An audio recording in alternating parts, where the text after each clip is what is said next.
यदा यदा हि धर्मस्य ग्लानिर्भवति भारत अभ्युत्थानं धर्मस्य तदात्मानं सृजाम्यहं परित्राणाय साधूनां विनाशाय च दुष्कृतां धर्मसंस्थापनार्थाय संभवामि युगे युगे।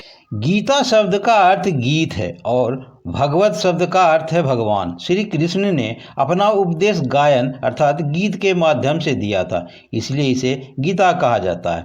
गीता सिर्फ आध्यात्मिक जीवन में ही परिवर्तन नहीं लाती, अपितु भौतिक व सांसारिक जीवन में भी सकारात्मक परिवर्तन लाते हैं। भगवान श्री कृष्ण कहते हैं, यदि किसी काम को करने से डर लगता है तो याद रखना यह संकेत है कि आपका काम वाकई बहादुरी से भरा हुआ है।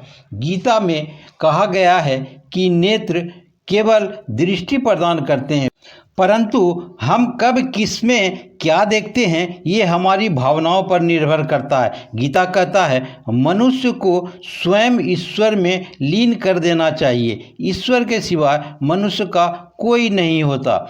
भोग से मिलने वाला सुख क्षणिक होता है, जबकि त्याग से अस्थायी आनंद वो सुख मिलता है। श्री कृष्ण कहते हैं कि सत्संग ईश्वर की कृपा से मिलता है, परंतु कुसंगति मनुष्य के अपने कर्मों से मिलता है। गीता के अनुसार जीत और हार अपने सोच पर निर्भर करता है। मान ले तो हार होगी और ठान ले तो जीत होगी। भगवत गीता अध्याय 6। भगवान श्री कृष्ण कहते हैं कि व्यक्ति योग के माध्यम से अपनी कामना को त्याग कर ही आगे बढ़ सकते हैं, परंतु प्रश्न ये उठते हैं कि यदि कामना का त्याग कर दें तो फिर आगे कैसे बढ़ेंगे।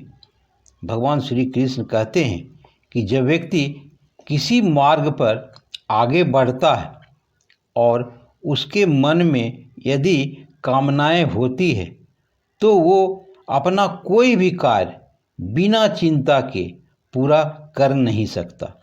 इसलिए भगवान श्री कृष्ण कहते हैं अर्जुन से, अर्जुन अपने कर्म को करने से पहले अपनी कामनाओं को त्याग कर इस योग मार्ग पर आगे बढ़ें।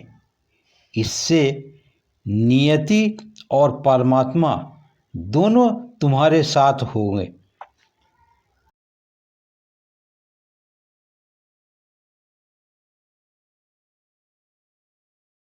शत्रु कौन?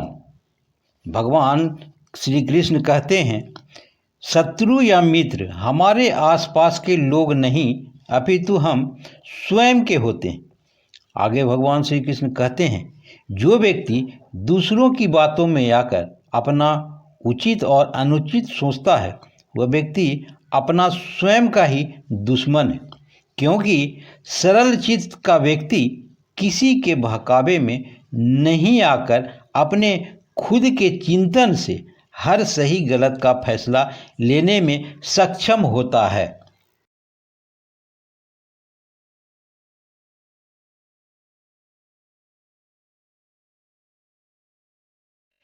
आत्म संयमित। भगवान श्री कृष्ण कहते हैं, जो व्यक्ति अपनी इंद्रियों के वश में होता है वह सिर्फ अपनी ही भोग की वस्तुओं के लिए कार्य करता है। वह व्यक्ति व्यर्थ ही जीता है, क्योंकि ऐसे व्यक्ति को किसी लोक में सुख नहीं प्राप्त होते।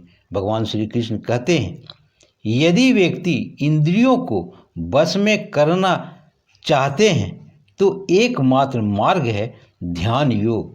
ध्यान योग के मार्ग हैं जो कठिन से कठिन परिस्थितियों को भी अनुकूल कर देता है।